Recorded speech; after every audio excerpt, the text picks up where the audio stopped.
UPSC exam requires a long time for preparation. And in that long time, if you do certain things properly, daily, on a consistent basis, well, you are solidly placed by the end of your preparation. You're solidly placed to clear that exam. One such thing that you can do daily and on a consistent basis is MCQ practice for current affairs.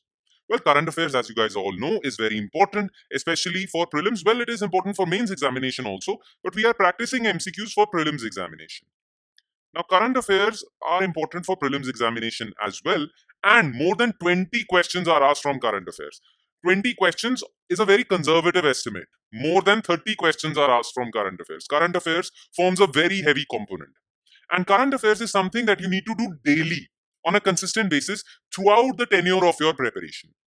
Now, those current affairs can also be covered through MCQ practice. You all read the newspaper, some of you follow video lectures for current affairs. Well, I'm telling you to add one more thing for your preparation.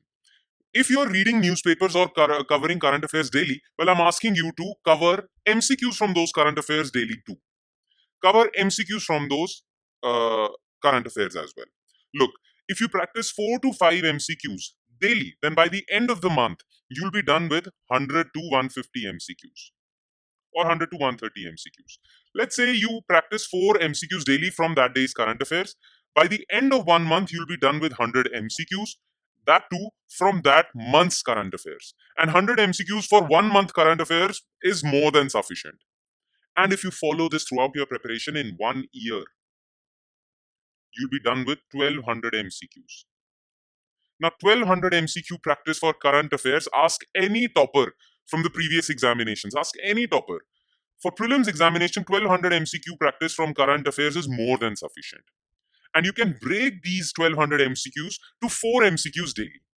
All right. So I have come out with this series called Daily MCQ Practice, in which I'll cover 4 to 5 MCQs from that day's current affairs. So, for example, today is 20th June, and whatever happened and whatever featured in today's newspapers, well, I have converted those current affairs into MCQ format so that you can cover your current affairs as well, and you can practice MCQs. Okay, so needless to say, make this lecture series a part of your daily routine. It is very important. It will not take more than 10 minutes of your time. But if you make this lecture series a part of your daily routine, well, you'll be covering MCQs. Remember, 1200 MCQs in 1 year. Plus, you'll also be revising that day's current affairs as well. So your current affairs would be more solidified. You'll remember them till the end. All right. So without talking much, let's start with question number 1.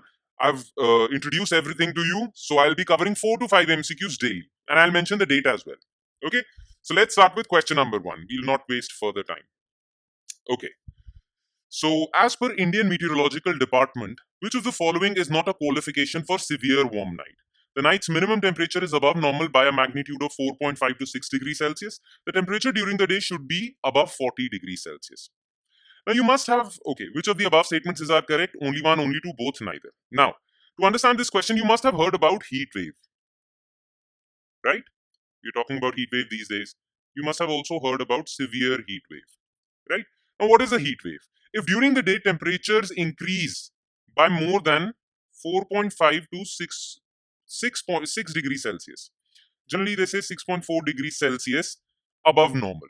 So if temperatures are more than normal by a magnitude of 4.5 to 6.4 degrees Celsius, then we classify it as a heat wave.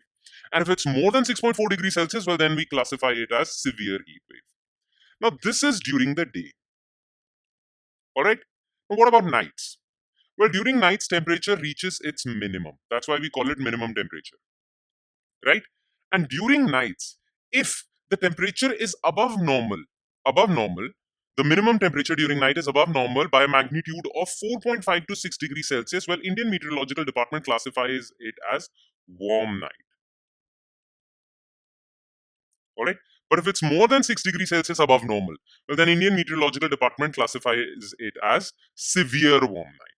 Now, the question is, qualification for severe warm night? The night's minimum temperature is above normal by a magnitude of 4.5 to 6 degrees Celsius. No, that is for warm night.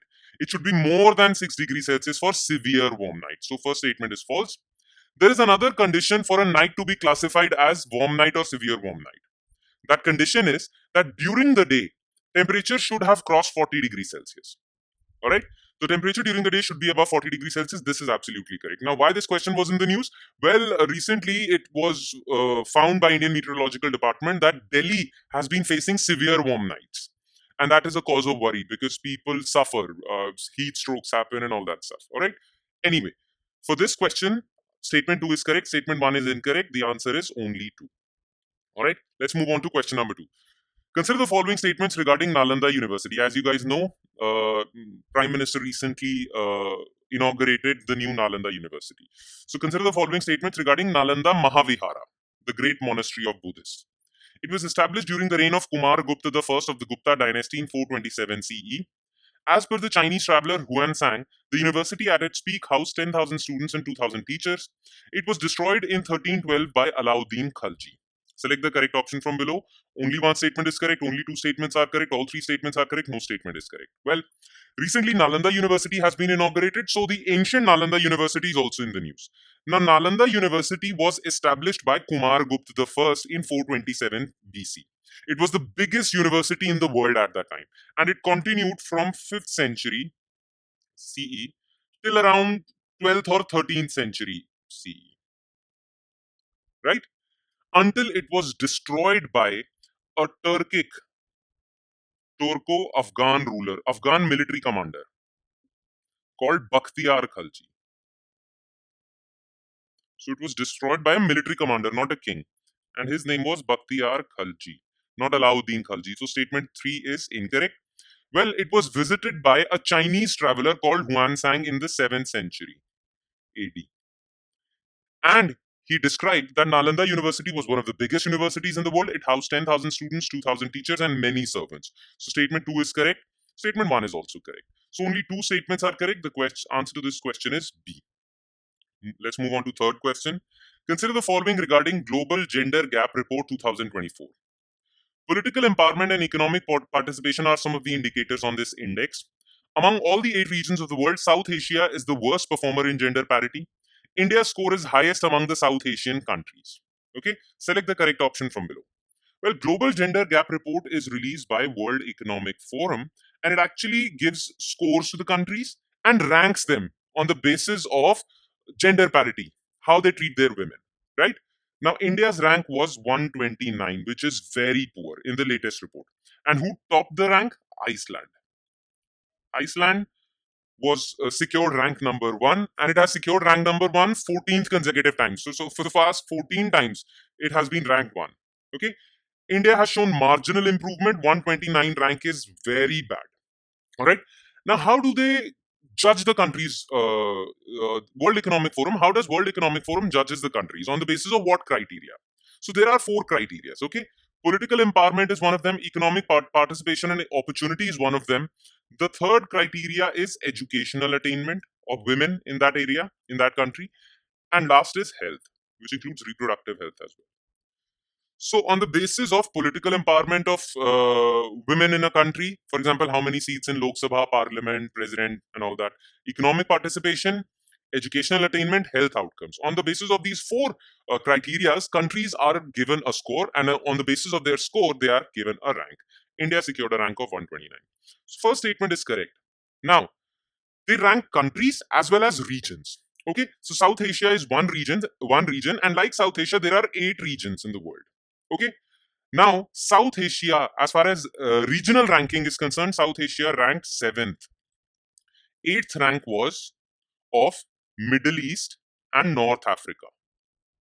Okay, Middle East and North Africa is worse than South Asia as well, but it's not something to be proud of because we are still ranked 7th. Okay, but we are not the worst. Okay, so this statement is false.